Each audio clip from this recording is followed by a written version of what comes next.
Baik, sekarang mari kita bahas mengenai perubahan. Jadi saya sempat membuat video ya sebelumnya, mungkin bisa dicek di YouTube saya, di YouTube ini, di channel ini, bahwa perubahan yang terjadi di buku nikah itu syaratnya apa aja. Jadi buku nikah misalkan ada yang mau dirubah dari buku nikah, entah namanya, entah nama walinya, atau tanggal lahirnya, itu sudah pernah saya buatkan videonya. Lantas dengan adanya PMA terbaru ini, apakah ada yang berubah atau tidak? Nah, mari kita bahas ya. Baik, kita tetap dengan PMA yang sama, PMA nomor 30 tahun 2024. Kita langsung ke pasal 46 ya, teman-teman.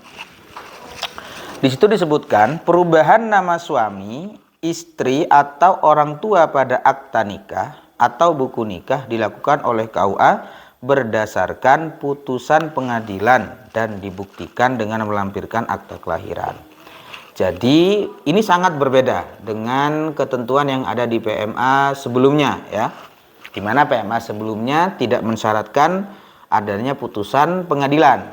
Tetapi sejak diberlakukannya PMA ini, misalkan ada dari teman-teman di sini yang punya buku nikah, yang sudah nikah, terus ternyata ejaannya ada yang mau dirubah karena ingin menyesuaikan dengan dokumen yang lain, misalkan dari Muhammad M-nya 2, ternyata di buku nikah Muhammad M-nya 1. Ya, di situ di pasal 6, pasal 46 ayat 1, jika perubahan nama itu pada suami, istri atau orang tua, bin atau bintinya pada buku nikah itu bisa dilakukan.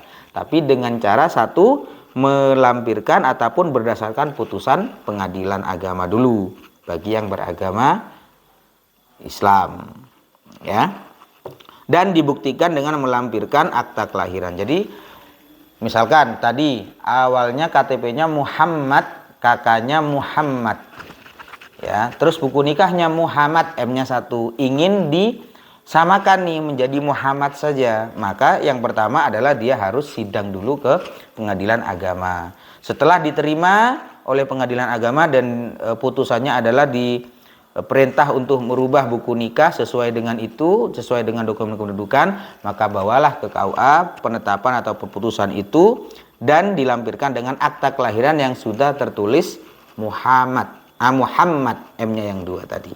Baru kemudian KUA melakukan perubahan terhadap ejaan nama yang mau dirubah itu ya. Terus yang ayat 2, perubahan nama suami, istri atau orang tua yang sudah meninggal dunia didasarkan pada penetapan pengadilan. Jadi misalkan buku nikahnya itu yang tertera di buku nikah itu sudah meninggal dunia, perubahannya itu harus berdasarkan dengan penetapan pengadilan ya. Misalkan anaknya ingin merubah ejaan di buku nikah orang tuanya yang sudah meninggal misalkan, maka sesuai dengan pasal ini ayat 2 itu bisa dilakukan berdasarkan penetapan pengadilan agama ya.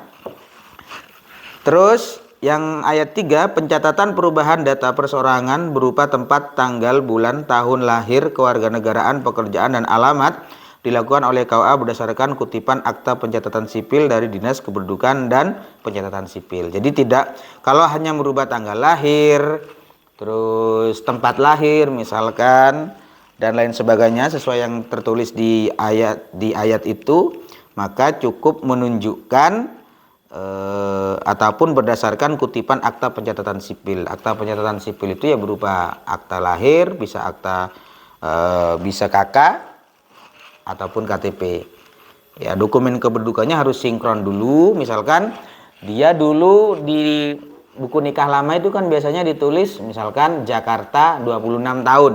Nah biasanya dulu seperti itu penulisannya, belum ada tanggal lahir. Misalkan terjadi pernikahannya tahun 70-an atau 80-an.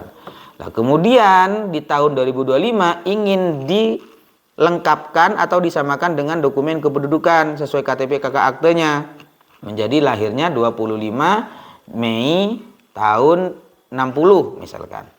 Maka itu harus melampirkan dokumen kependudukan itu, di-store ke KUA, nanti KUA akan melakukan perubahan terhadap tanggal lahir dari data pengantin yang ada di buku nikah itu, ya. Tata cara penulisan perubahan sebagaimana dimaksud pada ayat 1 dan 2 ditetapkan oleh Direktur Jenderal. Ya, sementara yang berlaku itu Kepdirjen 472 kalau tidak salah ya, tahun 2020. Seperti itu, terima kasih.